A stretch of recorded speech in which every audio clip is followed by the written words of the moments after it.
esto hacía que muchas veces los ateneos no se pudieran hacer, porque por más que todos estuviésemos en el mismo hospital, no siempre estábamos en el mismo momento.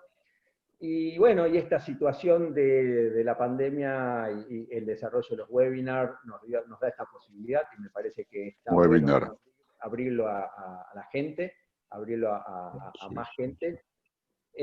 Obviamente estamos cansados de los webinars, y hay más webinars que nos están produciendo un gran cansancio, pero bueno, por eso esperamos unos meses como para empezar a hacerlo. Y bueno, decidimos en agosto empezar, la idea va a ser un Ateneo, un webinar por mes, los martes. Tenemos ya algunos temas de hoy, de transgénero. El mes que viene vamos a hacer síndrome de Klinefelter, en donde vamos a tocar distintos aspectos. Después, en octubre va a estar invitado de Estados Unidos Moriquera, para hablar del síndrome post-finasteride. Así que bueno, tenemos varios temas ya pensados. Bueno, nada más que esto, espero que les guste y que esto sea un aporte a la andrología argentina, por lo menos a la comunidad, para que podamos desarrollar algunos temas y conversar. Así que bueno, Alejandro, si querés presentar a quienes hoy van a hablar. Perfecto. Pablo Nolois, ¿querés decir algunas palabras? Sí, quería decir algunas palabras de introducción a este tema del transgénero, al menos para ubicar un poco el trabajo de transgénero en el hospital. En el hospital estamos trabajando más firmemente en transgénero desde aproximadamente 1 año y medio. Esto, digamos, comenzó también paralelamente con la formación de un grupo interdisciplinario de atención de transgénero. ¿Alguien compartió pantalla? Bien.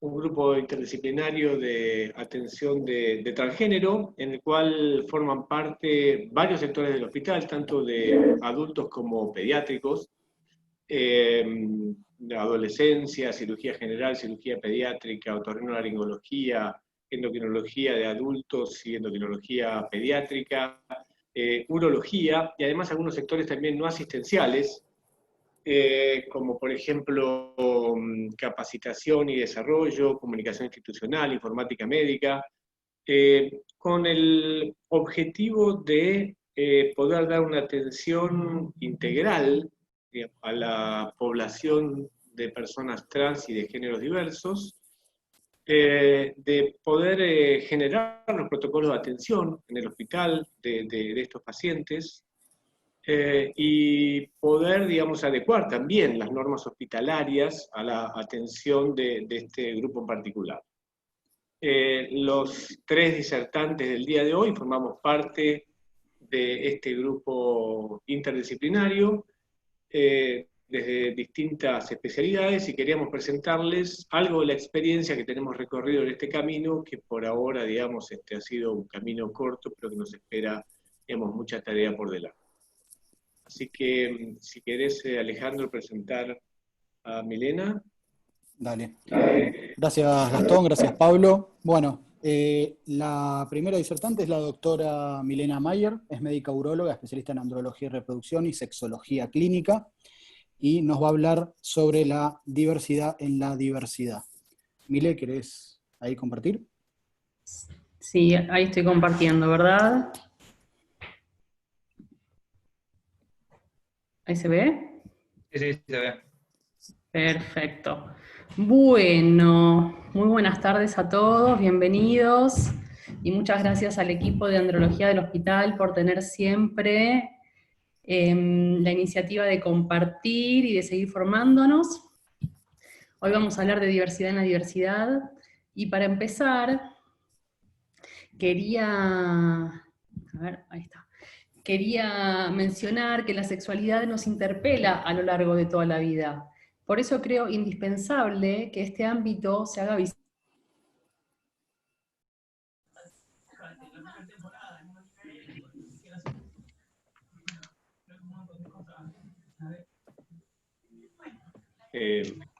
Mile está silenciada. No está silenciada, Ahí está, ahí está. Estaba silenciada, ahí está. Ahora sí. Estamos todos desmuteados, habría que mutear a todos. Menos Dale, a las... esperen que muteo a todos.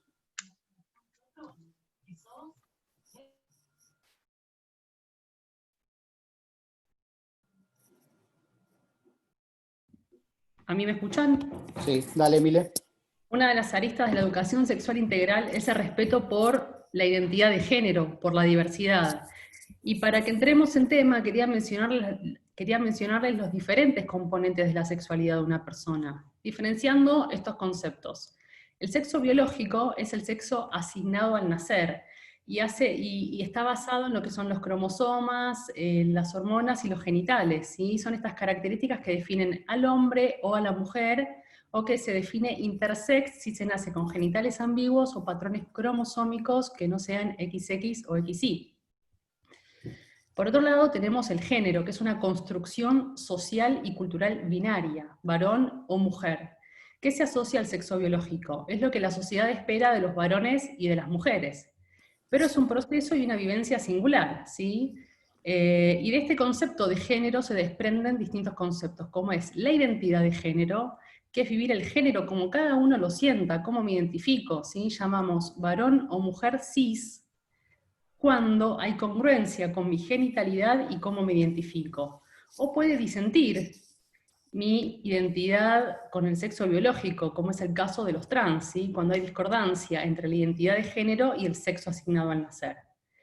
También de este concepto de género se desprende lo que es la expresión de género, que es cómo uno se muestra, cómo uno muestra su identidad a la sociedad, a través del estilo, la forma de vestirse, cómo me peino, si me maquillo, a través también del lenguaje corporal, ¿sí? Y también tenemos el rol de género, que son los comportamientos y actitudes, los tratos personales, según cada cultura, típicos de varones o de mujeres.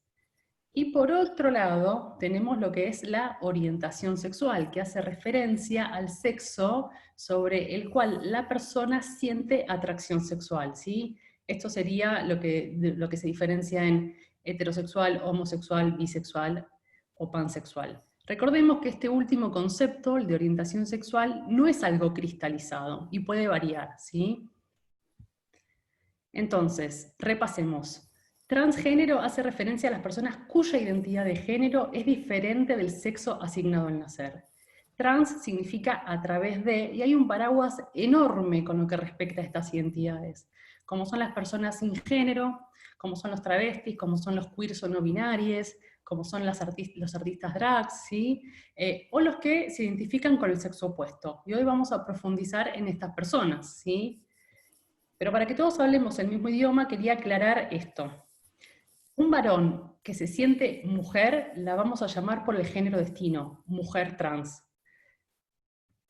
Y una mujer que se siente varón, lo vamos a llamar varón trans. Este subgrupo de identidades transgénero tiende a volver a lo binario. Impresiona que hay más personas trans últimamente, o se escucha más, pero la realidad es que las personas trans existen en todas las culturas y desde siempre, como es el caso de las hijras indias, ¿sí? También llamadas tercer sexo, que forman parte de la vida cotidiana en India desde la antigüedad, como también son las muxes zapotecas desde la época precolombina en México, como es el caso de los Katoeis en Tailandia, o también llamadas Ladyboys, ¿sí? Y como es el caso también de las fafafines en la Polinesia. Y también las personas transgénero solían aparecer en los programas de televisión en los años 70 y 80, ¿sí? Pero sus apariciones estaban más bien ridiculizadas, siendo el hazmerreír de los programas. Este documental de Netflix, que vemos acá en la foto de la izquierda, comparte reflexiones sobre el impacto en Hollywood de esta comunidad, tanto dentro como fuera de la pantalla. Acá en la imagen del medio la vemos a Lili Elbe, que fue la primera mujer transgénero nacida en Dinamarca en el año 1882. Fue una artista reconocida, quien se sometió a la primera cirugía transgénero en los años 30 en Alemania. Imagínense que de una manera experimental, ¿sí? Y esta historia fue llevada al cine con la película La chica danesa, la cual estuvo nominada al Oscar. También en el área del deporte tenemos el caso de Renee Richards, que es la tenista estadounidense quien se realizó la cirugía de reafirmación genital en el año 1975.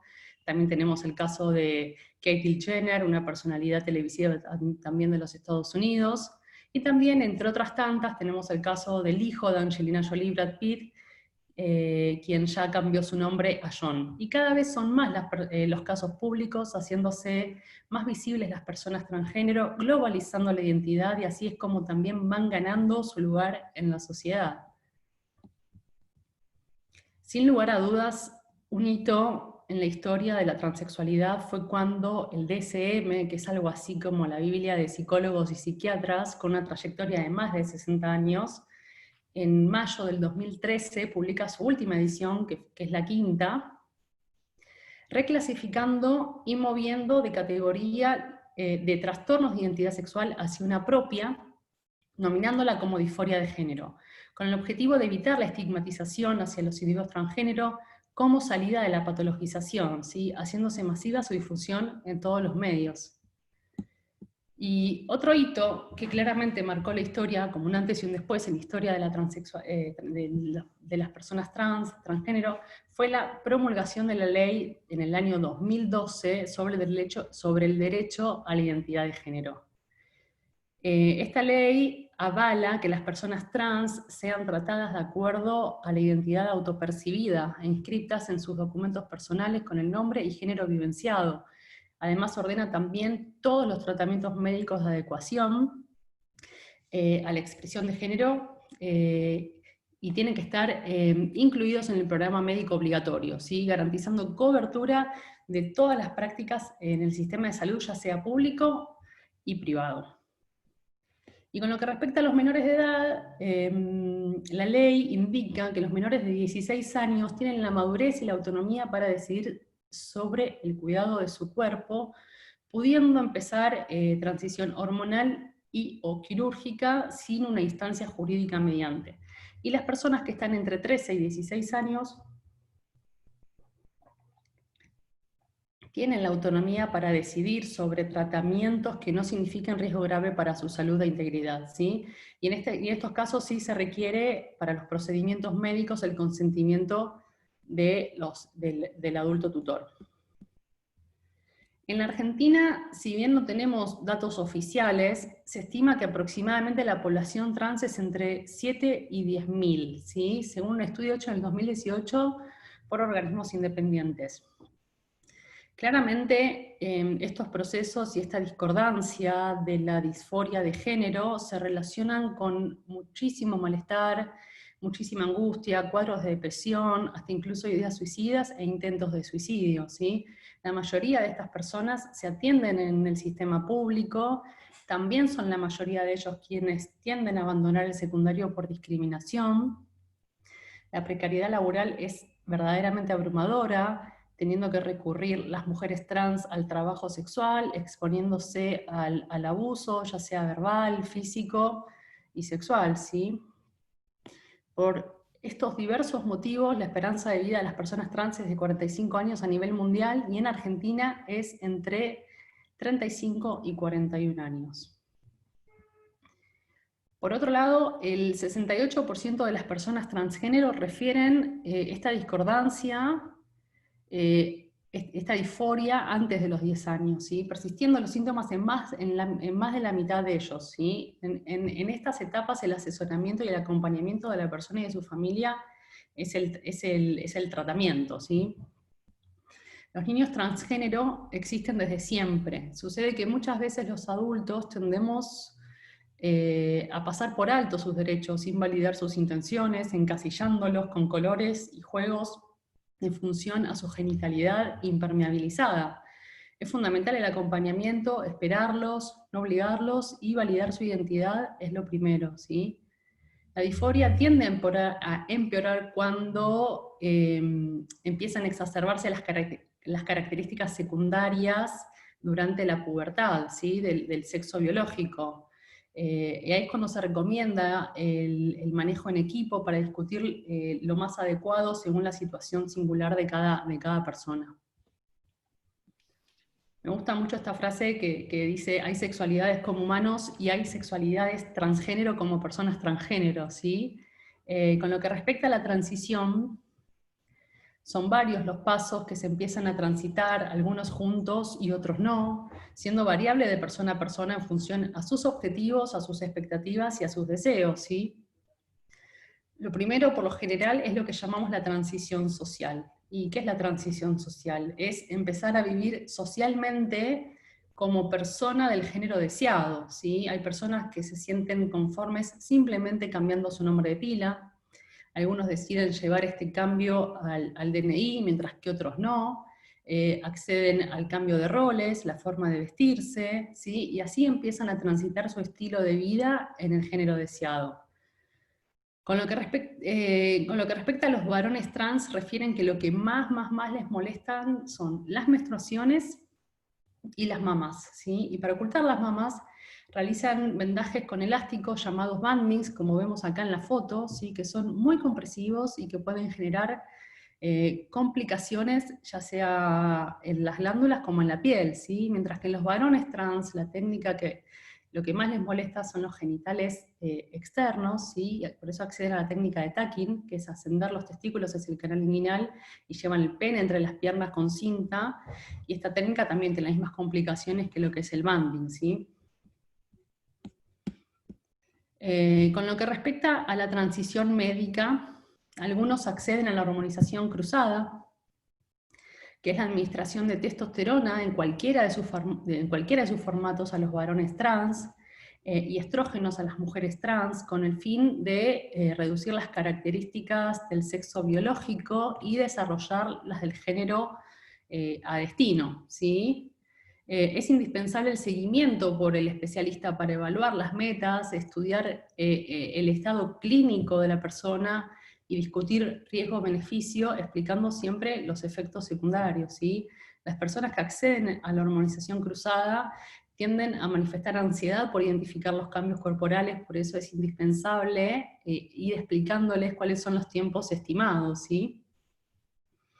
Por otro lado, algunas personas deciden acceder a la cirugía mamaria, siendo en las mujeres trans la mastoplastía de ampliación, y en los varones trans, acuérdense que es lo que más les molesta, la mastectomía subcutánea, ¿sí? Siendo esta la cirugía que más se busca. Y un pequeño grupo accede a lo que es la cirugía de afirmación genital, ¿sí? Dependiendo de las expectativas, que esto va a depender de un montón de cosas, como son las expectativas, las intenciones, la edad, las comorbilidades, la orientación sexual, ¿sí? Y se define en conjunto con el profesional. Por ejemplo, para las mujeres trans, transgénero, la cirugía de reafirmación genital puede ser la vulvoplastia, que es la extirpación de los genitales masculinos, y se realiza una nueva configuración de los genitales externos femeninos sin una cavidad vaginal, ¿sí? Esta cirugía se le plantea más que nada a las mujeres de determinada edad, a las que no les interesa tener encuentros sexuales con penetración, ¿sí? Y por otro lado tenemos la vaginoplastia, que es la extirpación de los genitales masculinos, y se realiza la configuración de los labios externos, internos, clítoris, y una vagina apta para la penetración, ¿sí? Estas pacientes tienen el desafío de las dilataciones de por vida y el desafío del reconocimiento del mapeo de su nueva genitalidad y el redescubrimiento del placer, ya que en la cirugía se tiende a preservar la inervación, ¿sí? Bueno, acá quiero parar porque recordemos que identidad de género es distinto de orientación sexual. Entonces, hay mujeres transgénero que tienen vínculos sexoafectivos con personas con pene, y hay otras mujeres transgénero que tienen vínculos sexoafectivos con personas con vulva, ¿sí? Entonces, también en esto va a estar relacionada la cirugía a la que accedan. Y por otro lado, las cirugías para los varones trans puede ser la faloplastia, cuyo desafío quirúrgico es hacer un neofalo que sea estéticamente parecido a un pene, poder orinar de pie, que esto es un patrón que les interesa a muchos, ¿sí? Y el poder penetrar. Mientras que otro subgrupo quizás solo tiene el interés de orinar de pie, ¿sí? Porque como varón quiere entrar a un baño público y poder orinar de pie, ¿sí? y no están interesados en lo que es la penetración, por eso lo que se les tiende a proponer a estos pacientes es la metoidioplastia, que es llevar la uretra a la punta de ese clítoris hipertrofiado por la hormonización. Estas estadísticas que vemos acá son de un trabajo de Estados Unidos, faltan estadísticas por lo que respecta a la población transgénero en nuestro país. Y después hay otro tipo de cirugías que son las cirugías plásticas, las cirugías estéticas, más que nada en rostro, para adquirir las características secundarias deseadas. Están las cirugías de feminización facial, como también está la condrolaringoplastia, que es reducir el tamaño del cartílago tiroides o de la nuez de Adán, ¿sí? Y después también están las cirugías de masculinización facial, ¿sí? Cuando hablamos al principio que sobre sexualidad, nuestra sexualidad varía a lo largo de toda nuestra vida, de todos nosotros, ¿sí? Y sin lugar a dudas, una persona que está sometida a una transición médica tiene el desafío de redescubrir su sexualidad luego de este cuerpo intervenido, ¿sí? Es indispensable el manejo del paciente con un equipo interdisciplinario para brindarles tratamientos seguros, con profesionales capacitados para poder abordarlos adecuadamente, ¿sí? Facilitándoles información sobre lo que es la prevención de la fertilidad y la valoración y el seguimiento a largo plazo del consultante, ¿no? Y acá les dejo una pregunta para que piensen, que es ¿quién decide sobre el cuerpo de cada uno?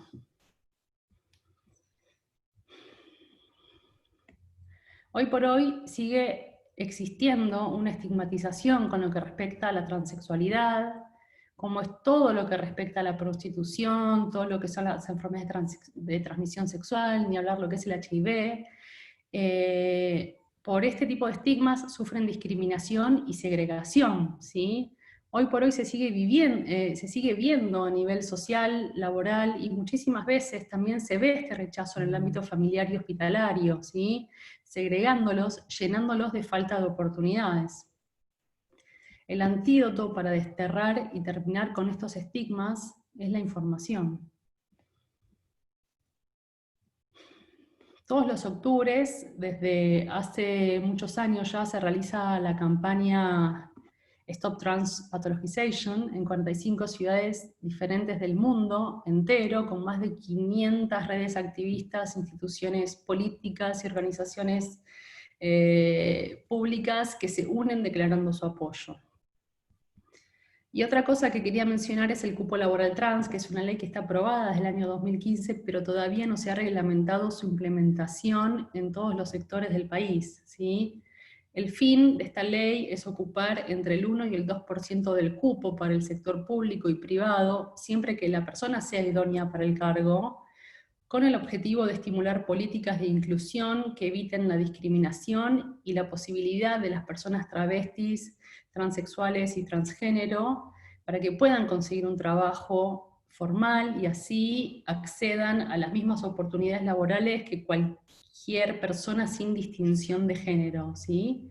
Trabajar les puede salvar la vida. Sin lugar a dudas, en mi humilde opinión, es el género que más lucha. Y con lo que respecta a la relación médico-paciente, es real que como profesionales, durante nuestro pasaje por la facultad, no recibimos educación sexual y mucho menos sobre diversidad. Hoy por hoy la formación es autodidacta. Los profesionales con perspectiva de género trabajamos en avalar y acompañar la diversidad, favoreciendo la inclusión, alejándolos de la segregación, porque entre la gerontofobia y la transfobia, ¿quién nos va a atender? Esto es un problema de salud pública. Y si no sabemos cómo tratarlos, podemos preguntarles, ¿cómo te llamas? Siempre primando el respeto y optimizando la consulta con el fin de brindarle un abordaje seguro para su salud integral, ¿sí? Recordemos la importancia de los controles de screening pertinentes según su sexo biológico, con lo que respecta a los chequeos ginecológicos y prostáticos, entre otros, ¿sí? La inclusión en los distintos sistemas es la única garantía de vida. Y con lo que respecta a la sexualidad, ¿qué pasa? La sexualidad sigue siendo un tema tabú hoy por hoy, y si es trans, ¿es un doble tabú?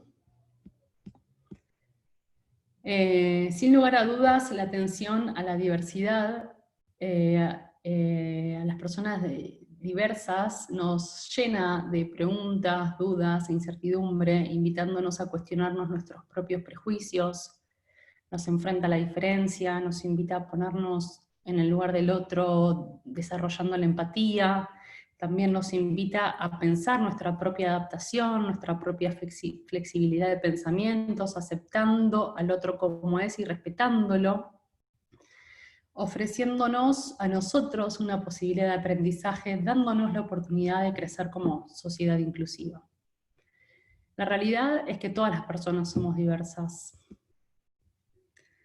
Y para finalizar, recordemos que la diversidad es un derecho y que el placer sexual también. Muchas gracias. Muchas gracias, Mile. Súper interesante. Hay un par de preguntas que estaría bueno a ver si podés aclararnos, que estuvimos viendo por el chat, antes de pasar a la siguiente presentación. La primera es una pregunta que me pareció muy interesante sobre qué opinás sobre la reafirmación en la niñez trans, y por otro lado, qué pensás sobre el uso del término disforia. Este es un tema que se basa mucho en términos. O sea, y hay mucha sensibilidad en diferentes términos. Y te soy sincero, yo la palabra disforia no creí que generara nada malo, y sin embargo veo que genera algo. Entonces, bueno, un poquito esos dos temas, si podés hacer algo corto, alguna consideración tuya. Bueno, con lo que respecta a la primera, la niñez trans es un tema que existe, como decía en la presentación desde siempre. Quizás lo más adecuado es no esperarlos, no apurarlos, esperarlos, ir charlando con la familia, la contención, siempre en este equipo interdisciplinario. Con la pubertad, a veces se puede retrasar la pubertad con tratamientos hormonales, como para esperar a ver si la disforia persiste, y como ganar tiempo como para ir viendo si esta persona verdaderamente es lo que le está pasando, o sea, o ir viendo a ver cuál es el manejo más adecuado para la situación de esa persona. La verdad que cada persona es un mundo, ¿sí? O sea, cada identidad es un mundo, y bueno, es ir acompañándolos y ir manejándolo en conjunto, ¿sí?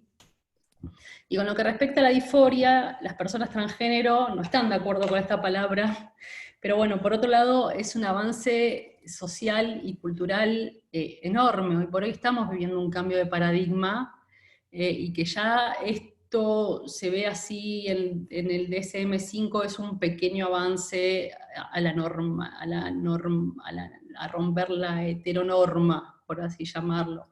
Así que siempre que haya respeto como premisa, la terminología creo que no importa. Bueno, gracias, Milena, muy interesante. Gracias por participar. Y ahora vamos a pasar al siguiente webinar. Si queda alguna pregunta de esta, la pueden poner en el chat y la vamos a hablar al final del mismo. Ahí le doy la palabra a Pablo Costanzo, para que pueda presentar al doctor Pablo Knobloch en la presentación que sigue. Pablo. Gracias, Ale.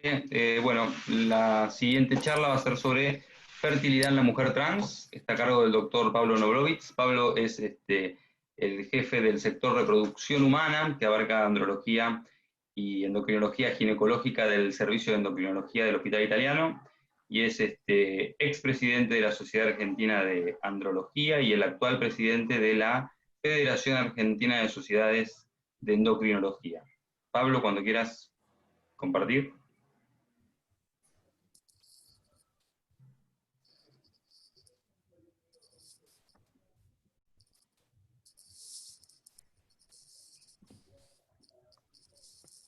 Ahí está. Bien, ¿se escucha? Sí. Sí, perfecto. Bien, muy bien. Bueno, gracias Pablo por la presentación, gracias a todos por estar presentes.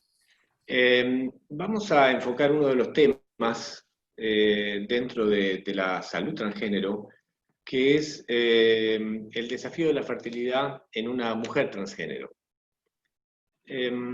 Para eso vamos a hacerlo a través de un caso clínico.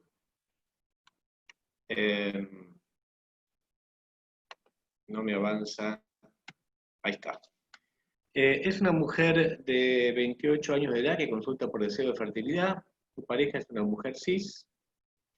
Se encuentra en tratamiento hormonal de afirmación de género desde hace 4 años, con estradiol 4 miligramos por día y espironolactona 150 miligramos por día.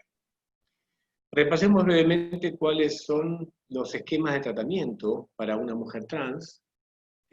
Por cierto que para poder conseguir la feminización necesitamos utilizar estrógenos, y se pueden utilizar estrógenos por vía oral, en toma diaria, que la dosis media está entre 2 a 4 miligramos por día, aunque se puede llegar a dosis mayores como 6 miligramos diarios. Y si no, también se puede utilizar la vía transdérmica en forma de parches de aplicación bisemanal, de 50 a 100 microgramos estos parches, o utilizar el gel en una aplicación de 2 veces por día, que el gel que tenemos en Argentina implicaría utilizar 1 o 2 pulsos de gel al 0,6% para poder obtener una dosis de 0,75 a 1,5 miligramos, de lo cual se absorbe solamente un 10%. Y si bien la vía de administración se determina en base a las preferencias de las personas, en aquellas que son mayores de 40 años o que tienen factores de riesgo cardiovascular y o tromboembólico, preferimos utilizar la vía transdérmica, que da menos riesgo de tromboembolismo. Y no se recomienda o se desrecomienda el uso de etinilestradiol, que es el estrógeno que tienen habitualmente los anticonceptivos, por el aumento del riesgo de trombosis. Los objetivos bioquímicos de tratamiento para poder conseguir la transformación que buscamos es que el estradiol esté entre 100 a 200 picogramos por mililitro y la testosterona sea menor a 0,5 nanogramos por mililitro. Para lograr esto, en general, necesitamos también de la utilización de antiandrógenos. Los 2 antiandrógenos más utilizados son la espironolactona, cuya dosis está entre 50 a 200 miligramos, en general se le requieren más de 100 miligramos diarios, o el acetato de cicloterona, que también es de toma diaria y requiere una dosis de 50 a 100 miligramos por día. Digamos, la cicloterona en general produce más disminución del libido y disminución de la erección que la espironolactona, y además puede también favorecer más los trastornos metabólicos. Si agregamos espironolactona tenemos que hacerlo en forma gradual, controlando el ionograma, y en caso de fracaso o intolerancia a los antiandrógenos podemos utilizar análogos de GnRH, que no necesariamente hay que aplicarlos con frecuencia, tal vez una aplicación cada 3 meses es suficiente para inhibir el eje. Y por cierto que los antiandrógenos no son necesarios en pacientes que estén gonadectomizados.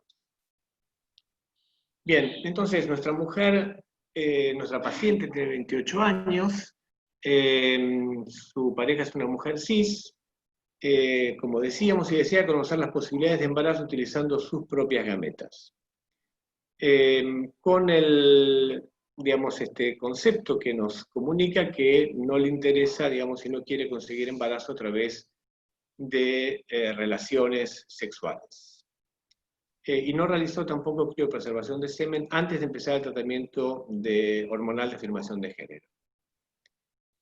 Bien, entonces frente a esto nos preguntamos qué camino tomamos. Digamos, ¿qué respuesta le damos en relación a cómo conseguir embarazo con sus propias gametas?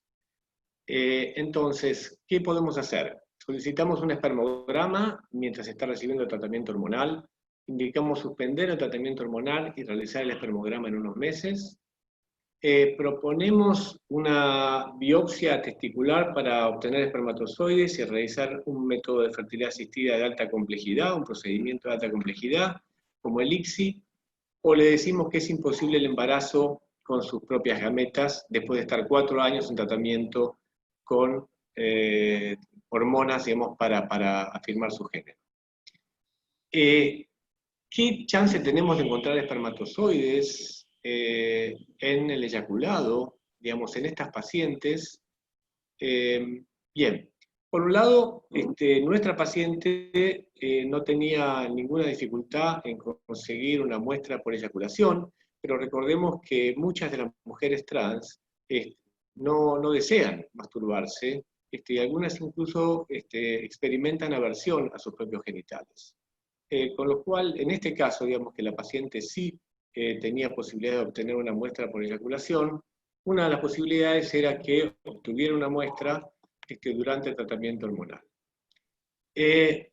La verdad es que hay muy poca experiencia comunicada sobre las características del espermograma de una mujer trans que se encuentra en tratamiento o que suspende el tratamiento para obtener una muestra. Y lo que, digamos, sabemos es poco, y por ejemplo, en este trabajo que está publicado en 2019, ellos dicen que es el primer trabajo en el cual se muestran los resultados de espermograma bajo tratamiento con estrógenos y antiandrógenos. Entonces, ellos muestran los resultados en pacientes que me entregaron una muestra antes de empezar el tratamiento hormonal, pacientes que que suspendieron el tratamiento unos meses antes de entregar la muestra, y pacientes que entregaron la muestra de semen bajo tratamiento. Y lo que vemos, por un lado, que el N de pacientes, el número de pacientes es bajo, digamos, por lo cual la experiencia es pobre. Y aquellas pacientes que entregaron muestra antes de iniciar el tratamiento, vemos que tenían una concentración de 63 millones, con una motilidad de 51%, lo cual era un espermograma normal. La que suspendieron tratamiento entre 3 a 6 meses antes tenía un espermograma que de todos modos es muy respetable, con 39 millones de concentración y 34 de motilidad.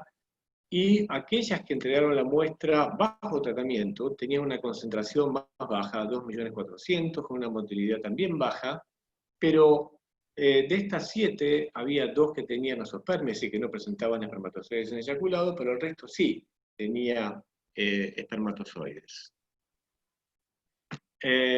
Bien, hay más experiencia. A ver, lo que nosotros sabemos y de dónde viene nuestra experiencia de la posibilidad de recuperar espermatozoides después de un tratamiento hormonal que suprima espermatogénesis. Esto viene de los trabajos realizados de tratamiento, digamos, de anticoncepción hormonal en el varón. Es decir, cuando se administran testosterona y progestágenos a los varones para disminuir la espermatogénesis con fines anticonceptivos. Y lo que se muestran en esos trabajos, en esos ensayos de anticoncepción hormonal masculina, es que luego de la suspensión del tratamiento, los pacientes recuperan la espermatogénesis a su nivel basal, la mayoría lo recupera dentro del año de suspensión. Es decir, que el bloqueo del eje por determinado tiempo prolongado, luego de la suspensión, permite la recuperación del eje. No es lo mismo que se observa, por lo menos en esta población de mujeres trans, al menos en lo que se puede ver en las muestras de orquiectomías, de pacientes que fueron orquiectomizadas como parte del tratamiento de afirmación genital de género, en la cual se evaluó la espermatogénesis. No quiero marearlo con todas estas escalas de grises y estas siglas, simplemente mostrarles que aquellas pacientes que habían suspendido el tratamiento por 6 semanas, la mayoría tenían espermatogénesis completa o tenían una detención de espermatogénesis en meiosis. Mientras que aquellas pacientes, que eran 35 pacientes que entregaron la muestra, que hicieron arqueectomía sin haber suspendido el tratamiento, algunas incluso tenían espermatogénesis completa, pero la mayoría tenían detención de espermatogénesis en espermatogonia o un síndrome de célula de Sertoli solo, es decir, ausencia de espermatogonias. Lo que se propone es que los estrógenos además de suprimir el eje hipotálamo hipófiso testicular, digamos, y por esto determinar una alteración de la espermatogénesis, producen tal vez un daño testicular directo. Esto también está demostrado en estudios animales, donde se ve también vacuolización de células de Sertoli, se ve que se altera la comunicación entre las células de Sertoli y las células germinales, esto lleva a la muerte de las células germinales, pero también se ve una disminución del número y cambio de morfología de las células de Leydig. Los antiandrógenos también podrían contribuir a este daño espermatogénico, aunque esto no queda claro si es un efecto directo solamente del estradiol o también colaboran los antiandrógenos en esto. Con lo cual podemos pensar que puede haber un daño definitivo de la espermatogénesis en estas mujeres trans que reciben durante tiempo prolongado el tratamiento de afirmación de género. Bueno, ¿qué le propusimos a nuestra paciente? Como ella no tenía problema en obtener una muestra por masturbación, le solicitamos un espermograma. Lo que ustedes ven en rojo es el resultado del espermograma de la paciente y al lado los valores de referencia de la OMS 2010, donde vemos que tenía un bajo volumen seminal, un bajo recuento espermático, también un bajo recuento del total del eyaculado y un bajo porcentaje de espermatozoides móviles, lo cual conforma un cuadro de oligo, astenospermia e hipospermia, que es el bajo volumen de eyaculado. Le preguntamos, bueno, una de las observaciones es que si nosotros miramos esta tabla, lo que podemos concluir es que esta paciente tiene espermatozoides en eyaculado, y si tuviera relaciones con penetración podría dejar embarazada a su mujer cis, con lo cual, pero bueno, ella no las tiene, pero con lo cual nosotros siempre tenemos que dar un buen consejo anticonceptivo en estas pacientes, aunque pensemos que se puede alterar la espermatogénesis y puede llegar a asustarme incluso, siempre tenemos que advertirles que pueden llegar a conseguir embarazo no deseado. Bien, después de este espermograma, nuestra paciente, que lo que quería tal vez es realizar una inseminación, un procedimiento de baja complejidad, le propusimos para mejorar, para ver si mejoraba el espermograma, si no le incomodaba suspender unos meses el tratamiento, le propusimos suspender 3 meses el tratamiento. Entonces suspendió y realizó un espermograma que fue realizado a los 4 meses, esto fue justo antes del inicio de la pandemia, y lo que vemos es que con 4 meses de suspensión tenía un espermograma normal, lo cual, digamos, daba más chance de poder conseguir un embarazo en su pareja, que era una mujer cis, con un procedimiento de inseminación intrauterina. Le pedimos también el FIMAP, que es la técnica de mejoramiento del semen, donde tenía 13 millones de espermatozoides recuperados con 75% de móviles rápidos. Luego vino la pandemia, y como en estas circunstancias le sugerimos, digamos, que criopreserve, porque iba a iniciar nuevamente el tratamiento hormonal por la dificultad para realizar en esta etapa un procedimiento de inseminación. La paciente no criopreservó y volvió, digamos, con el tratamiento hormonal, y después, bueno, veremos cómo lo podemos ir resolviendo. Ahora, en el caso de que no pudiera obtener una muestra por masturbación, o no quisiera obtener una muestra por masturbación, entonces podemos proponer una biopsia testicular para obtener espermatozoides y realizar un procedimiento de fertilidad asistida de alta complejidad, lo que denominamos TC-ICSI. Hay experiencia publicada sobre esto, no es mucha, pero hay experiencia publicada de casos exitosos con similares resultados a los que se pueden obtener en una biopsia de un varón cis. Bien, una de las preguntas que nos hacíamos revisando la literatura era por qué había tan poca experiencia. Digamos, si era porque en general estas mujeres no desean embarazo. Sin embargo, en estos trabajos que acá cito, donde se hacen encuestas sobre deseos de maternidad, se encuentra que aproximadamente un 50% de estas mujeres tienen deseos de maternidad. La mitad aproximadamente prefiere la adopción, o sea que aproximadamente un 25% desea un embarazo con sus propias gametas. Por ejemplo, en un estudio alemán, uno de los más grandes, sobre 73 mujeres trans de una mediana de 41 años y que tenían 24 meses de tratamiento hormonal, solo el 9 había realizado procedimiento de criopreservación, pero casi el 70% tenía deseos de maternidad. Es probable, y las encuestas también lo demuestran, que en general hay una baja frecuencia de discusión de fertilidad en las consultas iniciales. Lo cierto es que las pacientes llegan con un gran deseo de poder iniciar lo antes posible el tratamiento de afirmación de género hormonal, y muchas veces no quieren retrasar el inicio de ese tratamiento, o tienen dificultades de sus coberturas, o dificultades económicas para poder encarar un congelamiento, una criopreservación de semen.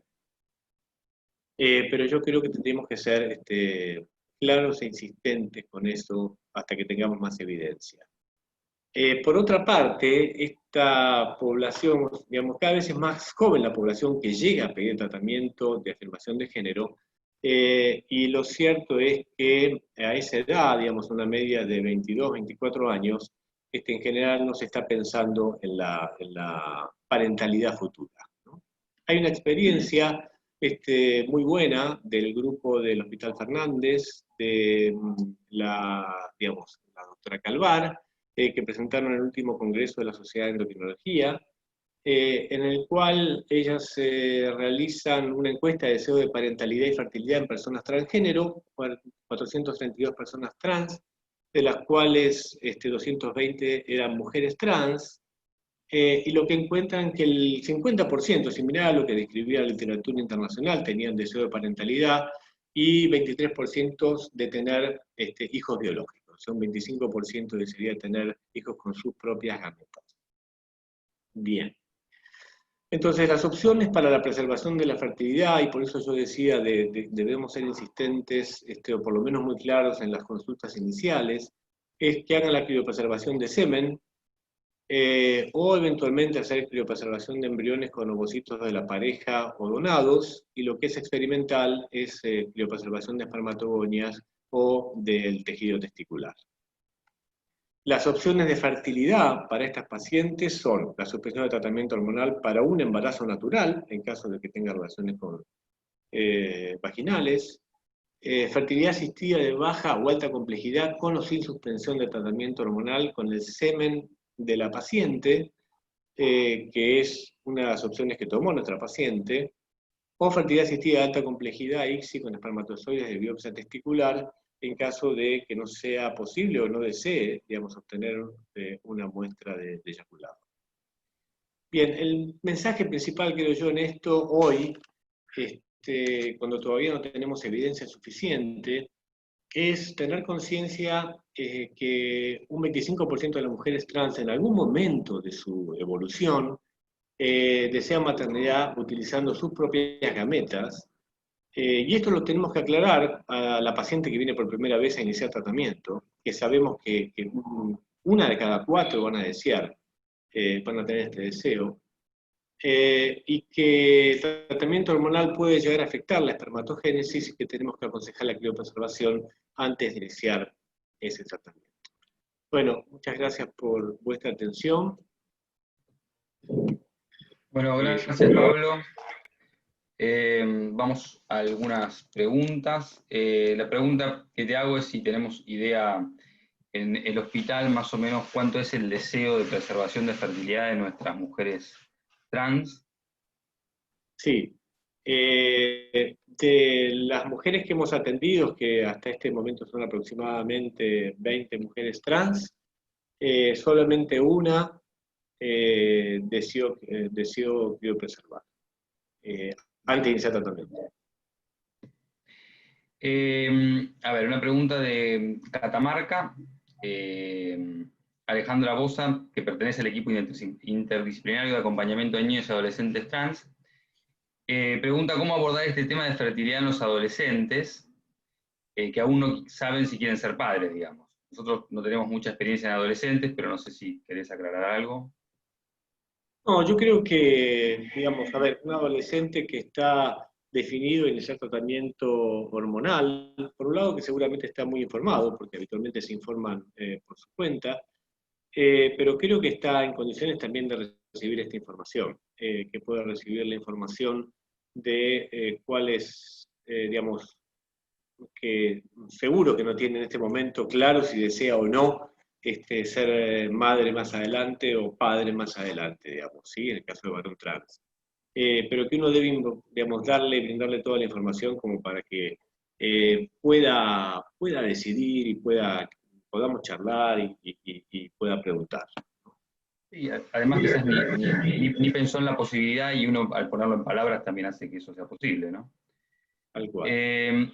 En los espermogramas del caso clínico de la paciente, pregunta Uriel Pragier si se pudo evaluar test de túnel.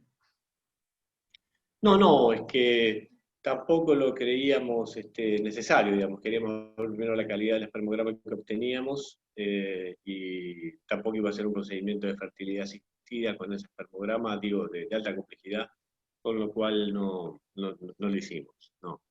No lo pedimos de forma rutinaria tampoco, digamos, y menos en estas pacientes, ¿no?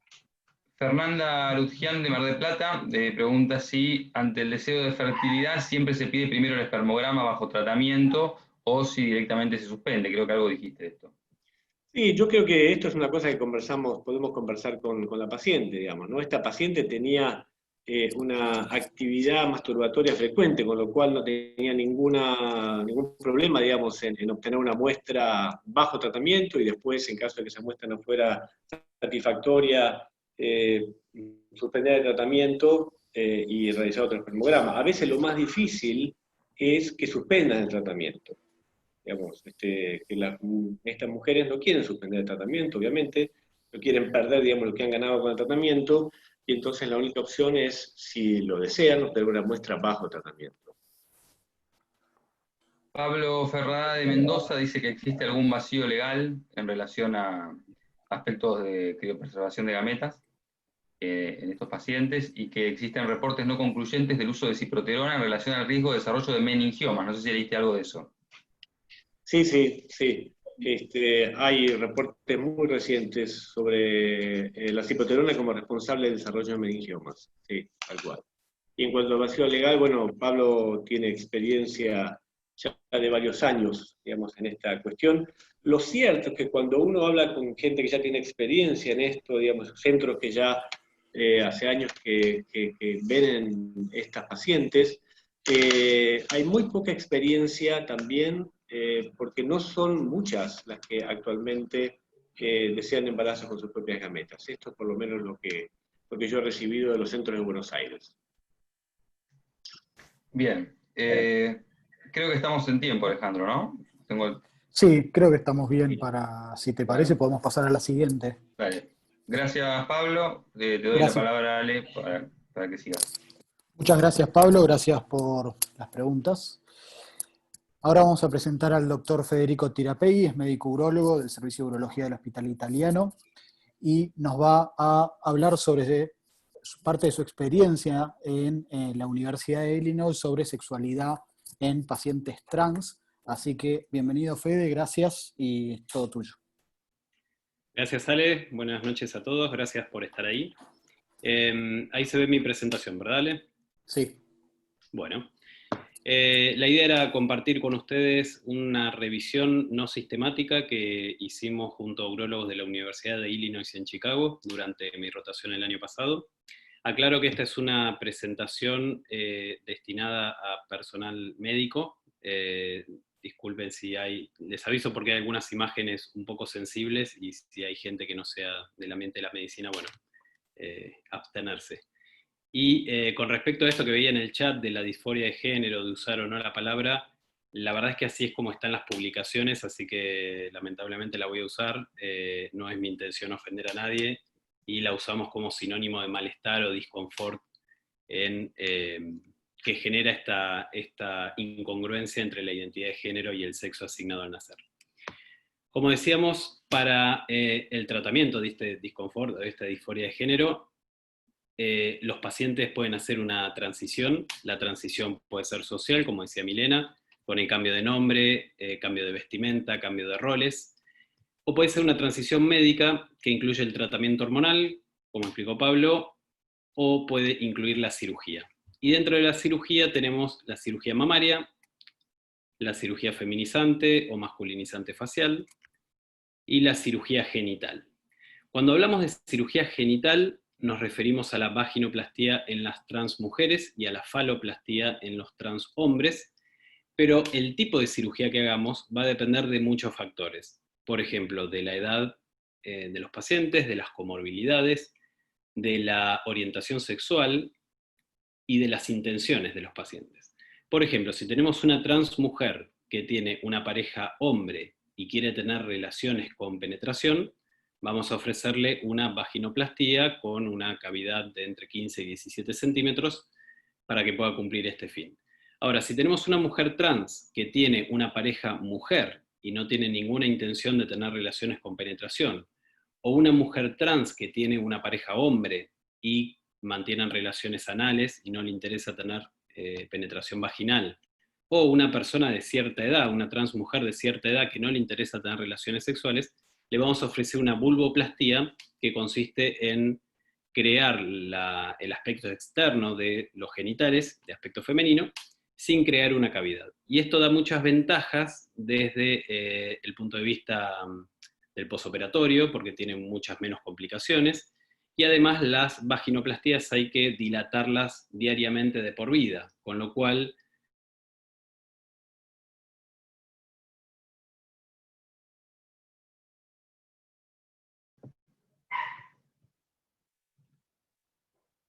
Fede. algo que parezca un falo, el segundo que puedan orinar de pie, y el tercero que puedan tener relaciones con penetración. Pero si los pacientes no les interesa tener relaciones con penetración, en ese caso le vamos a ofrecer una metoidioplastía, que es la configuración de un pequeño falo a partir del clítoris hipertrofiado hormonalmente. En esta revisión nos vamos a referir a las vaginoplastías en la transmujer y a la faloplastía en el transhombre. Como decíamos, son pocos, en Estados Unidos por lo menos, que tiene algunas estadísticas, son pocos los pacientes que inician la transición y que llegan a una cirugía genital, ronda entre el 4 y el 13%. Sin embargo, las guías, el WPAD, sostiene que es el tratamiento más importante para tratar la disforia de género. Otros autores como Hage dicen que es un paso indispensable, y otros autores dicen que mejora la autoestima, la autopercepción y la función sexual. Entonces definimos como disfunción sexual a cualquier problema en cualquier etapa del acto sexual que impide que uno o ambos miembros de la pareja disfrute del mismo. Y esto es un problema multifactorial que puede abarcar la parte biológica, psicológica, sociocultural, sexual o el tema relacional. Y cuando uno de estos aspectos está afectado, puede afectar directamente a los otros. Esto es lo que llamamos el modelo biopsicosocial. Podemos analizar la disfunción sexual desde el deseo o la falta de deseo, desde la excitación, desde el orgasmo y desde el dolor. Pero un problema con el que nos encontramos cuando queremos pesquisar estas cosas en los pacientes es que los cuestionarios validados están diseñados para pacientes cis y no para pacientes trans específicamente. Si bien se usan, no están validados para pacientes trans. En la revisión que hicimos, encontramos solamente estos 4 cuestionarios que fueron diseñados y validados para pacientes trans. La mayoría de ellos tratan temas de disforia y miden la congruencia o incongruencia de la identidad de género con el sexo asignado al nacer. Pero el primero, el de Jones, publicado en 2019, es quizá el más completito y es el que evalúa la esfera social, la esfera psicológica, la autoestima, la parte quirúrgica y la satisfacción con la cirugía. Y afortunadamente, gracias a Dios, este año, en julio de este año, publicó un grupo italiano, validó y publicó un cuestionario para mujeres trans después de la cirugía. Y esto abarca la imagen corporal, el deseo, la excitación, la lubricación, el orgasmo, la satisfacción y el dolor así que se los recomiendo porque es bueno para estandarizar a los pacientes y tenerlos estudiados mediante un cuestionario validado. Metiéndonos de lleno en estos 4 aspectos, dentro del deseo sexual tenemos el desorden de deseo sexual hipoactivo, que lo definimos como el déficit o ausencia de fantasías, pensamientos e intenciones de actividad sexual solo o en pareja, o lo podemos definir también como la incapacidad de responder a estímulos que deberían desencadenar una respuesta sexual. El AUT estudió la presencia de este desorden en mujeres trans y vio que la conocida asociación entre los niveles de testosterona y el deseo sexual que vemos en las mujeres cis no existe en las mujeres trans.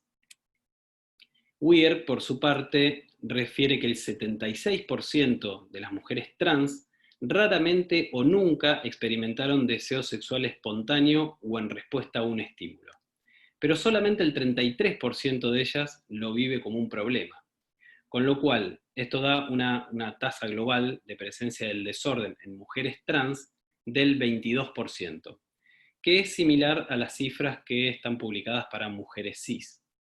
El autor anterior, dice que la presencia de este desorden está en un 34%, pero tampoco encontró diferencias significativas con las mujeres cis. Otros autores compararon el deseo sexual entre mujeres trans y vieron que había 2 factores que impactaban directamente en el deseo. Uno era la cirugía y los resultados cosméticos con la cirugía, porque vieron que las pacientes trans operadas tenían mayor deseo que las mujeres trans que estaban en lista de espera, y aún más las que estaban muy conformes con el resultado cosmético tenían aún más deseo. Y lo otro que impactaba en el deseo era la pareja sexual. Las mujeres trans que tenían parejas varones tenían más deseo sexual que las parejas trans que tenían parejas mujeres. Esto, digamos, daría la pauta de que las relaciones sexuales le dan al menos menos importancia a las mujeres trans que tienen parejas mujeres que las que tienen parejas varones. En cuanto a los hombres trans, los estudios son más limitados. Si bien sabemos que el hombre trans aumenta el deseo cuando comienza con el tratamiento hormonal, con testosterona, en lo que se refiere a las cirugías, sabemos que el deseo no varía según el tipo de faloplastia que se realice, y sabemos que sí varía con las complicaciones posoperatorias de la faloplastia. O sea, pacientes que se hacen una faloplastia y tienen más complicaciones posoperatorias, que no son pocas las complicaciones, tenían más presencia de este desorden de deseo sexual hipoactivo. Cosa que no vieron en las mujeres. O sea, en las mujeres la complicación posoperatoria no alteraba su deseo, sí el resultado cosmético, pero no las complicaciones. En cuanto a la excitación sexual, hay una forma de medirlo objetivamente y una forma de medirlo subjetivamente. Subjetivamente fácil, se puede hacer con un cuestionario, con un pulsador, que la paciente cuando se siente excitada toca el botón. Pero la forma de verlo objetivamente se puede hacer mediante fotopletismografía o mediante resonancia magnética funcional ante un estímulo erótico.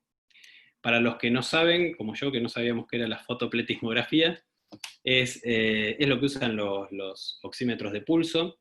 Consiste en la emisión de una luz que rebota contra la pared de los capilares. Si el capilar está más ingurgitado, rebota más; si está menos ingurgitado, rebota menos, y luego es captado por un fotodiodo, y eso genera una onda de pulso. Entonces Lorenz, en 2005, estudió esto en las mujeres trans y en las mujeres cis, a las que le ponía videos eróticos, y estudiaba la parte objetiva con fotopletismografía genital, para ver la respuesta genital, y les daba un pulsador para evaluar la parte subjetiva de cuando estaban excitadas. Y vio lo siguiente: a las trans mujeres que tenían atracción por varones, cuando se les mostraban videos de varones, tenían mayor respuesta objetiva y, bueno, por supuesto, subjetiva. A las mujeres trans que tenían atracción por mujeres, se les mostraban videos de mujeres y tenían la misma respuesta. Ahora, cuando le mostraban a los varones, a los que tenían atracción por varones, videos de varones no tenían esta respuesta, y lo mismo con las mujeres. Cuando comparaban la amplitud de pulso vaginal entre mujeres trans y mujeres cis, vieron que las mujeres cis tenían mayor amplitud del pulso vaginal, y esto es lógico porque la vasculatura y la inervación de la vagina de la mujer cis es mucho mayor que la de la mujer trans, que nosotros podemos hacer con un colgajo o con un injerto. Pero cuando compararon la correlación entre el resultado objetivo y el resultado subjetivo, vieron que tenía más correlación en las mujeres trans que en las mujeres cis. Y esto es un patrón típico masculino, ¿sí? Típico de lo masculino biológicamente. Y esto mismo se estudió en otros aspectos. Hay algunos trabajos viejos de la década de los 90, donde un autor que se llama Barlow estudió el comportamiento motor en mujeres trans y en mujeres cis y en hombres cis, y determinó, por ejemplo, que la forma de sentarse en una silla, que las mujeres se sientan más en el borde de la silla y los hombres más atrás, o la forma de caminar, que las mujeres caminan en línea y los hombres más aleatorio, las pacientes trans tenían un patrón más femenino que masculino. Y hay otras cosas, hay un montón de trabajos que estudian esto, por ejemplo, en los hobbies, o en la memoria verbal, o en las actividades, tienen un patrón intermedio entre lo típicamente femenino y lo típicamente masculino. Con respecto a los varones trans, no hay forma de estudiar objetivamente la excitación, porque la erección no depende de la excitación, la erección depende de que tengan o no colocada una prótesis peniana, pero por lo menos en lo subjetivo, algunos autores estiman que la excitación aumenta luego de la faloplastía. Con respecto al orgasmo, sin duda uno de los objetivos y de los temas más importantes de la cirugía en pacientes trans es lograr conservar la sensibilidad y la capacidad de llegar al orgasmo. En las mujeres trans esto se logra con la creación del neoclítoris, y para esto es fundamental la conservación del paquete neurovascular dorsal. Para crear un neoclítoris lo hacemos a partir del glande de la paciente. Tomamos una sección de glande, disecamos el paquete vasculonervioso dorsal. Esto hay que hacerlo con maniobras romas, utilizando tijera, sin electrobisturí, y ser sumamente cuidadoso, porque un daño neurológico puede resultar en un clítoris sin sensibilidad, y un daño vascular puede resultar en la necrosis del mismo. Se configura el neoclítoris, se coloca por delante de la sínfisis pubiana, a la altura de la inserción del músculo gracilis. Luego se cubre con el colgajo de piel, del colgajo de piel de pene, que luego va a cubrir la cavidad neovaginal. Se hace un pequeño ojal por donde se asoma el neoclítoris y se sutura la piel. Es importante mantenerla alineado el neoclítoris con la uretra, con la cavidad vaginal. Y esta es la cirugía terminada. Si hacemos bien esto, los autores reportan que entre el 81 y el 100% de las pacientes tienen sensibilidad y tienen capacidad de llegar al orgasmo, y García resumió algunos factores que pueden tener implicancia en esto, como ya dijimos, la disección del complejo neurovascular, el tema de las infecciones y necrosis del neoclítoris, y antecedentes de las pacientes como las neuropatías, la diabetes y el tabaquismo fundamentalmente. Y este es un trabajo muy interesante, publicado en 2017 por Le Breton, en el que estudió la sensibilidad en distintas áreas de los genitales de las mujeres trans, y determinó que el neoclítoris de la mujer trans tiene mayor sensibilidad que el clítoris de la mujer cis. Tiene menos sensibilidad que el glande del hombre cis, pero tiene más sensibilidad que el clítoris de la mujer cis. Los labios menores, el introito y el ano, tienen una sensibilidad similar, y la vulva, en general, tiene mayor sensibilidad en las mujeres cis. Sin embargo, no hay una correlación entre la sensibilidad de los genitales y la satisfacción durante la actividad sexual, con lo cual nos haría pensar, o nos indicaría, que la satisfacción o el orgasmo en las mujeres trans depende más de una cuestión psicológica que de una cuestión fisiológica. En los hombres trans reportan entre un 78 y 100% la capacidad de llegar al orgasmo. Recordamos que en los hombres trans se mantiene el clítoris del paciente y se coloca en la base del falo, y eso es lo que le da la sensibilidad erógena. García dice que si tenían capacidad de llegar al orgasmo antes de la cirugía, la van a conservar después de la cirugía. García también reporta que muchos pacientes logran llegar al orgasmo mediante masturbación del neofalo, del falo mejor dicho, con lo cual el orgasmo en el hombre trans dependería más de una cuestión fisiológica que de una cuestión psicológica.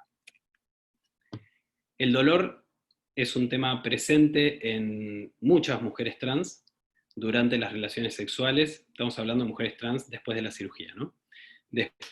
Durante las relaciones sexuales y durante la dilatación, que tienen que hacerse diariamente. Y esto se debe a que la pelvis biológicamente masculina es más estrecha y que el tono muscular es mucho mayor.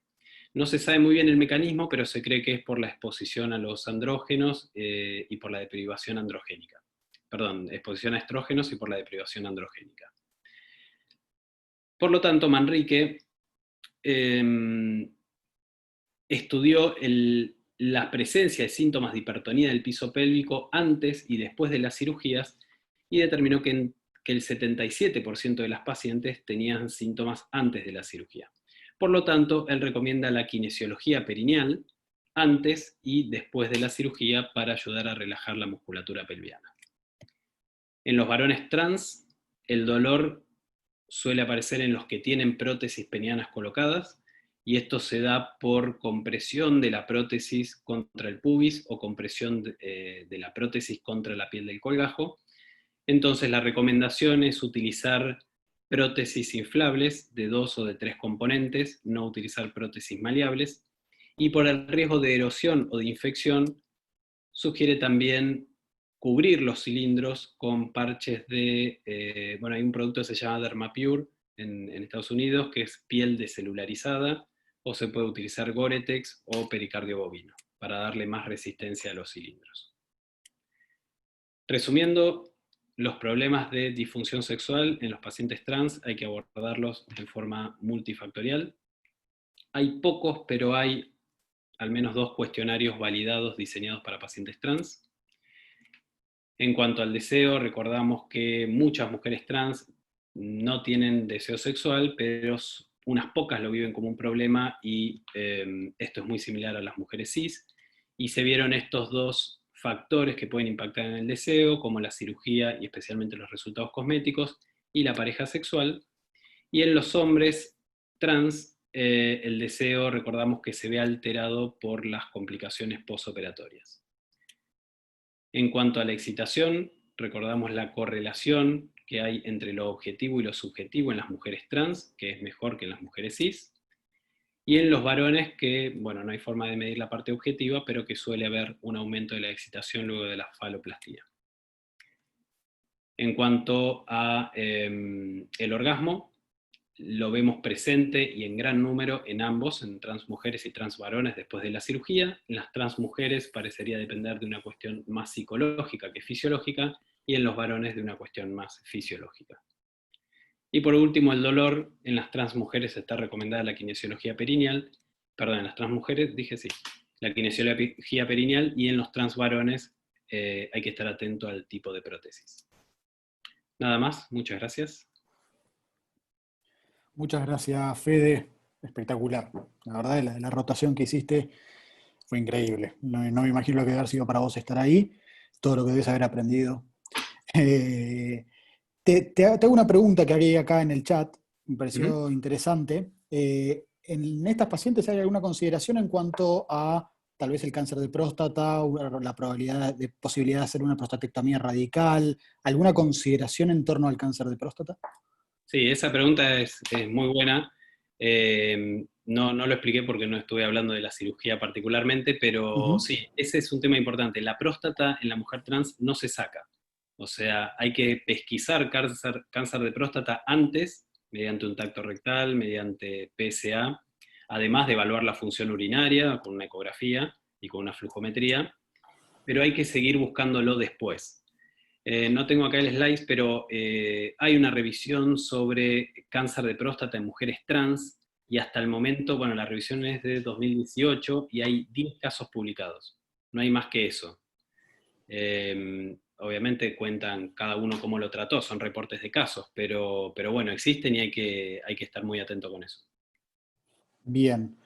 Tengo una pregunta, mientras a ver si aparece alguna otra pregunta. ¿Hay alguna diferencia en cuanto al placer o el orgasmo que pueden sentir las mujeres trans en cuanto a si se hacen una vaginoplastía seca o húmeda?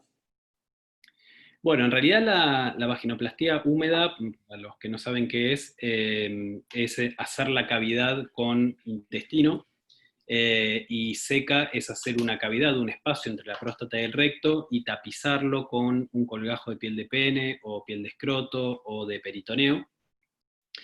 No leí nada en cuanto a si el tipo de vaginoplastía modificaba el deseo, la capacidad o la sensibilidad o la capacidad de llegar al orgasmo.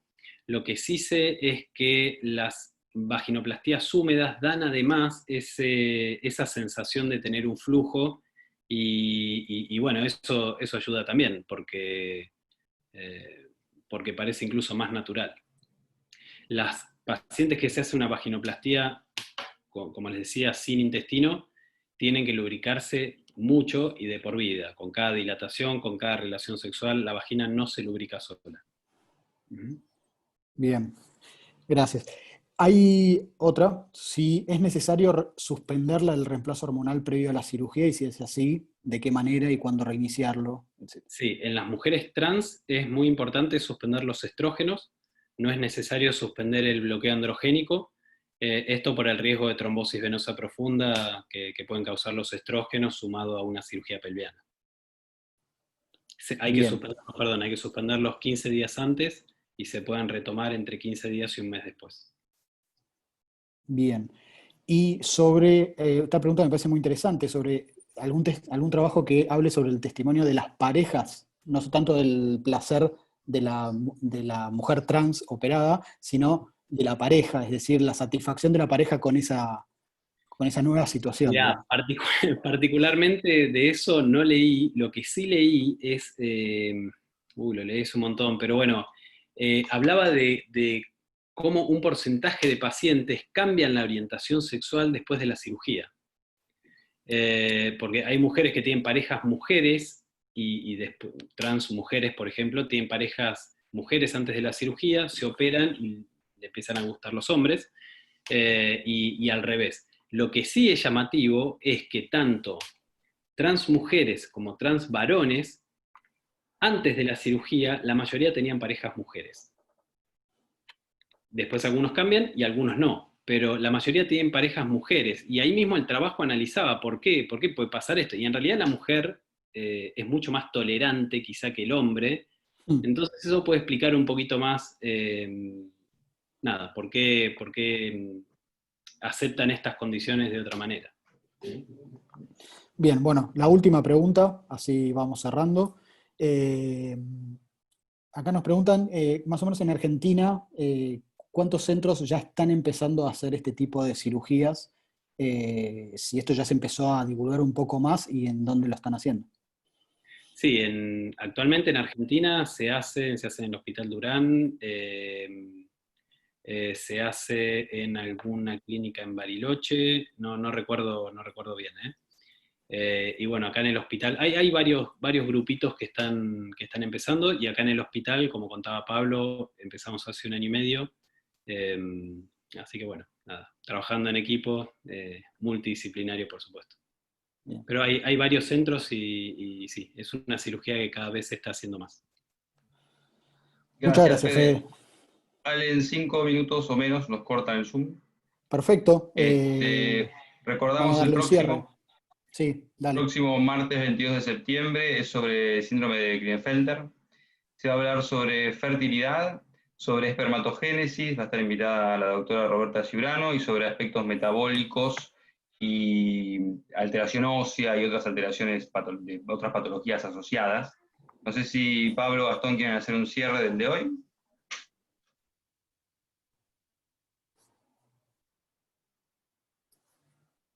Está silenciado, Ale. Sí, sí, ahí lo estaba.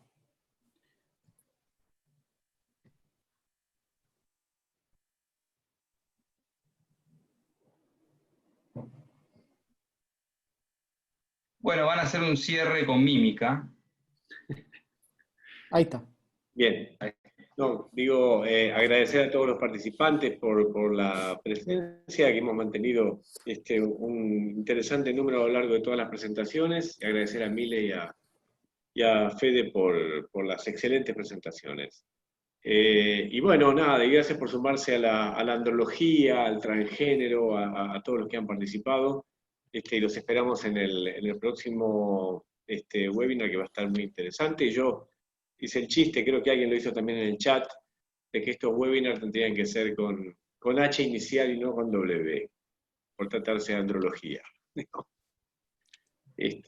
Así que, bueno, yo nada más que eso, no sé si Gastón quiere decir algo más. No, la verdad que quiero felicitar las 3 presentaciones.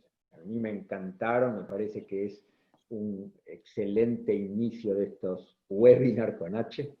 Y bueno, que seguiremos, y creo que en la medida en que nos acompañen en esto, y nosotros le meteremos pata para poder seguir haciéndolo. Así que bueno, muchísimas gracias a todos, y los esperamos el 22 de septiembre, martes, a esta misma hora, síndrome de Klinefelter, con estos aspectos que les contó Pablo Constanzo recién. Así que bueno, muchísimas gracias a todos, y por la permanencia durante todo el webinar.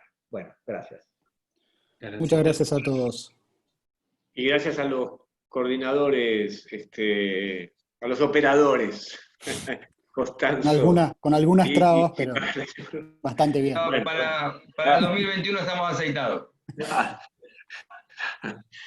Bueno, a comer. Adiós. Chao, buenas Nos vemos noches. en el mes que viene.